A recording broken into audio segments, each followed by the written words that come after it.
Assalamualaikum warahmatullahi wabarakatuh. Waalaikumsalam warahmatullahi wabarakatuh. Langsung saja.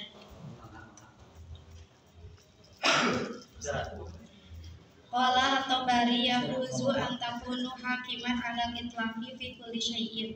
Yang artinya Imam at-Tabari berpendapat perempuan boleh menjadi hakim secara mutlak dalam hal apapun. Oke. Sesungguhnya perempuan itu laksana saudara kandung laki-laki, jadi perempuan bisa menjadi pemimpin dalam hal apapun.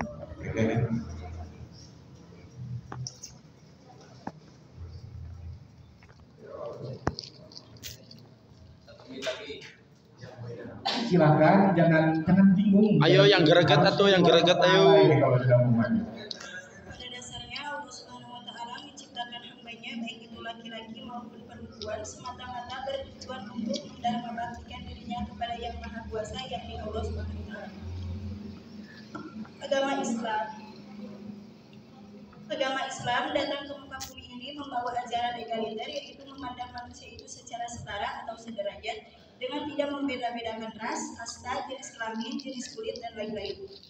Dalam Islam, yang membedakan seseorang dengan yang lain ialah kualitas ketakwaannya. Intinya poinnya ada 3. Yang pertama adalah ternyata tujuan daripada diutus manusia itu sebenarnya ke dunia ini adalah untuk menjadi seseorang yang bermanfaat. Satu. Yang kedua adalah ras, gender ataupun apa saja itu tidak penting. Sebab yang terpenting adalah kualitas untuk menjadi seorang pemimpin. Sehingga dua hal tadi disimpulkan dengan baik sekali oleh Sayyidina bin Abdus Salam bahwa tasarruful imam ala ma'iyah manutun bil maslahah. Jadi yang penting intinya adalah maslahah. Terima kasih. Bismillahirrahmanirrahim. Assalamualaikum warahmatullahi wabarakatuh. Warahmatullahi wabarakatuh. Oke, langsung saja kami dari kelompok 1 ya. Ini dapat mengirimkan kontrak. Perlu digarisbawahi dan diketahui oleh semuanya bahwa perdebatan antara apakah boleh dan tidaknya perempuan itu menjadi pemimpin atau tidak itu berawal dari sebuah hadis yang diriwayatkan oleh Imam Bukhari yang berbunyi la yufliha qaumun walau amrahun imra'atan. Itu. Kemudian dari pernyataan biasa itu kan, ya ada yang setuju dan ada juga yang tidak, sama seperti yang kita lakukan pada sore kali ini. Nah, maka dari itu kebetulan kami yang kontra, maka dari itu kami akan merujuk pada ulama-ulama yang tidak sepakat bahwa perempuan itu menjadi pemimpin. Dalam hal ini di dalam fatwa An-Nisa Dr. Ali Juma kemudian mengatakan bahwa larangan perempuan tidak boleh menjadi pemimpin. Dalam hal ini adalah Al-Imam Al-Aqdam. Jadi konteksnya itu adalah sistem khalifah, gitu. Saya tidak bisa menggarisbawahi ini secara luas karena yang kita sedang berbicara dalam konteks keagamaan. Maka dari itu saya ambil salah satu pendapat dari Dr. Ali Juma. Al-Baghawi mengatakan dalam Syarh Sunnah terlarangnya wanita sebagai pemimpin. Ini juga kemudian dijelaskan ulang, kemudian difatwakan ulang oleh Syekh Abdullah bin Baz. Ada yang kenal? Idola siapa tuh? Beliau menyatakan bahwa perempuan tidak boleh menjadi pemimpin dalam hal ini. Adapun konteks yang tadi disampaikan oleh pimpinan Ar-Rijalu Qawwamuna 'ala Nisa itu dalam yang utama dalam ranah kekeluargaan, juga ditarik juga menjadi dalam kehidupan ataupun bernegara di dalam khususnya agama Islam ini. Itu aja yang dapat saya sampaikan, akan ditambahkan sama yang lainnya. Silakan. Saya mendapatkan dari kitab Fiqhul Manhaji, ya, tetap dari Google karena saya tidak baca kitabnya, yang mengatakan salah satu syarat menjadi seorang pemimpin itu adalah adzukurah. Az-Zukurah itu berjenis kelamin laki-laki. Maka jika seorang perempuan menjadi pemimpin, itu hukumnya tidak sah. Dasarnya masih sama, kembali merujuk pada hadis yang tadi. Kemudian ada salah satu asbabul wurud. Asbabul wurud hadis tadi adalah menceritakan tentang bahwa dulu ketika zaman Nabi itu mengirim surat dakwah kepada kerajaan di Persia. Tapi kemudian rajanya malah merobek surat tersebut, dan akhirnya sebagai balasan mencek orang Makhawawan itu beliau itu raja Persia tadi akhirnya wafat dan digantikan oleh putrinya. Setelah digantikan oleh putrinya, akhirnya kerajaan tersebut hancur. Nah, ini kemudian yang menjadi sebab asbabul wurudnya hadis tersebut. Ini indikatornya adalah salah satunya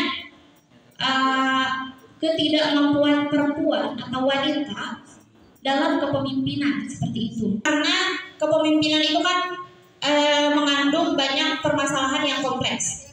Sedangkan untuk menyelesaikan masalah tersebut itu harus dihadapi dengan pembuatan keputusan yang matang. Sedangkan perempuan itu banyak terdistraksi oleh berbagai faktor, maka nanti akan menimbulkan keputusan-keputusan yang malah tidak adil seperti itu. Karena yang tidak bisa dia selesaikan karena ada udur itu sendiri gitu.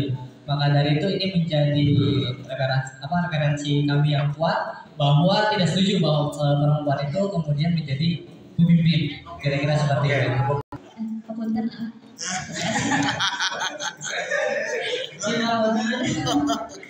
Bahwa kepemimpinan itu yang penting kapabilitasnya.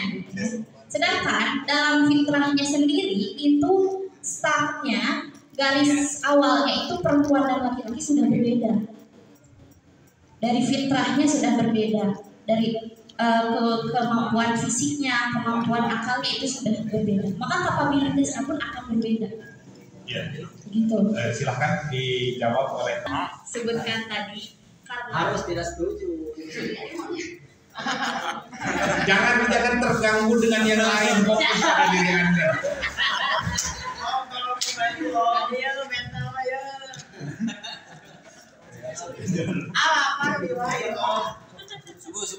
Mampu atau tidak menjawabnya?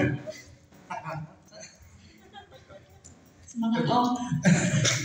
Jadi lagi ini gimana sih? Jadi gini, untuk kontra yang barusan disangkalkan kepada kami dari kelompok 1, ya kalau bisa lebih yang berkualitas lah.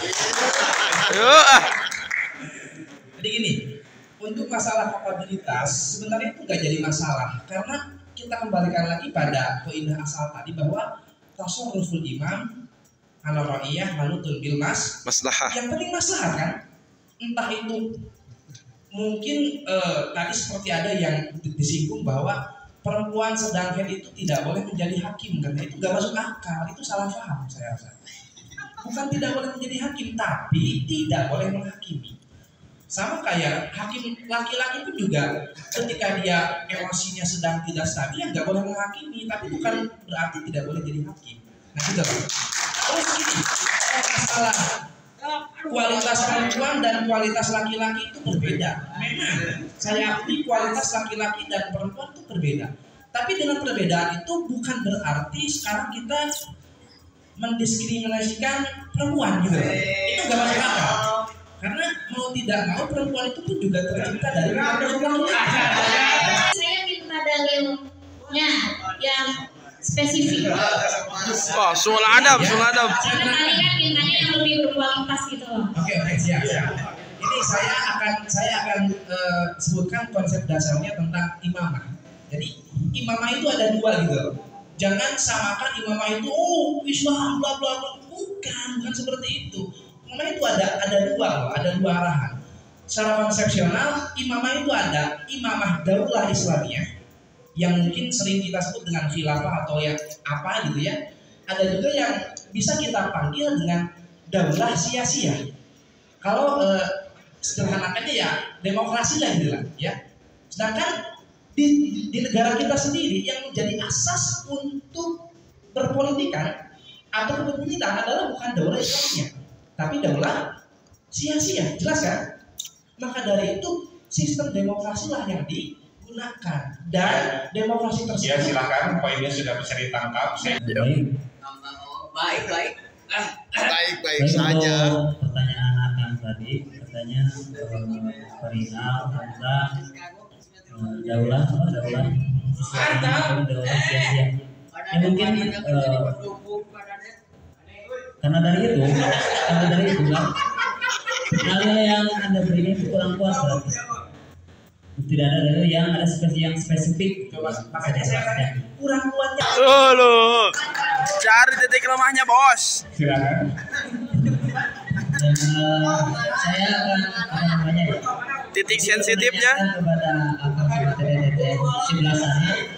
Seandainya ada 1-2 orang, gitu kan, perempuan dan wanita. Tadi kan disinggung asalkan maslahat. Kedua-dua ini adalah misal satu secara kualitas oke, sama, pintarnya juga sama. Kemudian apa namanya?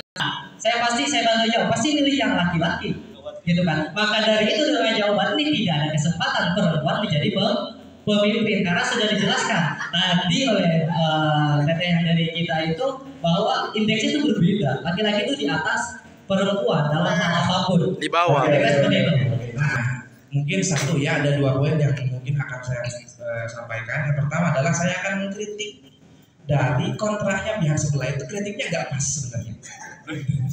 Pertama, kalau misalkan ada 2 orang, laki-laki dan perempuan, dua-duanya kualitasnya baik, oke?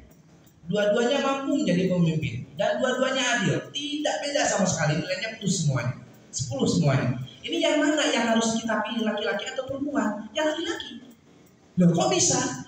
Tapi bukan berarti milihnya laki-laki tersebut bukan berarti kok perempuan tidak bisa menjadi pemimpin. Tapi menggunakan konsep ar-rijalu qawwamuna 'ala an-nisa tadi gitu loh. Makanya kontranya kok nggak masuk akal gitu loh. Ya silakan, tolong kasih masuk akalnya, kasih yang masuk akal. Kirimkan hodamna. Ini Keringat tuh. lagi sama dengan 2 perempuan gitu ya. Silakan. Apa habis? Ya. Apa habis? Ya, apa ya? Nanti kan sering dari tadi keluar kalimat kritiknya kontranya tidak pas dan lain sebagainya. Sebenarnya kita itu tidak boleh menghukumi gitu. Terkait hal-hal itu tersebut. Karena ya itu mungkin boleh jadi menurut Anda, tapi kan belum menurut yang lainnya. Dan itu adalah yang terbaik menurut kami semua. Oke. Jadi tidak boleh menghukumi. Cukup. Kalau memang lau ammarahum ra'atu, ya. Ya. Kemudian dari perspektif kejiwaan, itu pertama dari perspektif dalil. Dari perspektif kejiwaan, bahwa banyak disebutkan bahwa yang namanya perempuan itu secara kapasitas akalnya hanya separuh dari laki-laki. Kemudian poin terakhirnya, yang namanya perempuan itu syagolaha al-umur al-baitiyah, dia itu disibukkan dengan urusan-urusan pribadinya sendiri, mengandunglah, punya anaklah, menyusui-lah, dan hal ini jelas yang namanya pemimpin itu kan harus mendahulukan yang penting, kemudian yang agak penting. Nah, ini bagaimana Anda menanggapi bangunan argumentasi yang dibentuk oleh sang pihak kontra? Adik-adik kok nyerahin semua ini. Jadi gini, satu akan saya tanggapi tentang perspektif kejiwaan. Sebenarnya narasi yang dibangun oleh pihak dari kelompok 1 itu adalah yang dibacakan tadi dalam kitab-kitab literaturnya kan. Nah, setelah saya teliti dan saya pahami, ternyata itu hanya mengarah pada nasbul imamah fid daulatil islamiyah.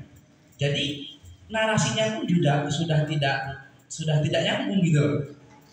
Karena apa? Karena memang di negara kita ini bukan daulah islamiyah, tapi daulah sia-sia gitu loh. Sedangkan daulah sia-sia itu tadi konsepnya seperti yang kelompok kami katakan, itu yang pertama. Terus sehingga dari narasi yang mungkin kurang tepat itu juga akan menimbulkan kontra-kontra yang tidak tepat juga. Tadi dari awal saya mengatakan bahwa argumen yang saya bangun itu adalah ya bukanlah maksudnya kan kita itu bersumber mengambil keterangan-keterangan dari para ulama. Maka dari itu berbicara diskusi pada sore ini adalah tidak boleh keluar daripada Islam itu sendiri. Maka dari itu kami berpegang teguh dengan semua keterangan-keterangan yang ada. Adapun nanti itu beda lagi, kita kan republik itu umum gitu ataupun yang lainnya. Langsung saja ditajamkan bahwa pendapat itu tidak ada di dalam kitabnya, begitu saja. Ya, jadi seolah-olah pengakuan Anda itu dibilang bohong oleh pihak oleh pihak kontra bahwa ini harusnya Anda itu berpegangan pada apa sih? Padahal yang tertera dalam kitab kuning itu seperti itu. Mungkin satu lagi sebelum dijawab. Para ulama atau dari hadis yang apapun seperti itu, tapi beliau ternyata tidak memberikannya begitu. Kemudian menanggapi, ya memang karena laki-laki kan pakai akal terus kan. Iya, memang akan susah masuk akalnya, begitu. Iya. Ya, silakan untuk dijawab. Jangan dulu begitu. Nah, terus yang kedua, hanya laki-laki itu memang selalu berpikir dengan otaknya, dengan akalnya, sehingga mengabaikan perasaannya. Ya memang. Kenapa? Ya karena laki-laki al-rijalu qawwamuna 'alan nisa, itu interpretasinya adalah pada al-fiqh lebih tajam. Terus pemikirannya lebih hebat. Memang saya mengakui, tapi itu bukan menjadi salah satu alasan perempuan tidak bisa menyamai. Silakan ditanggapi. Ini dua laki-laki ini jangan jadi dua perempuan.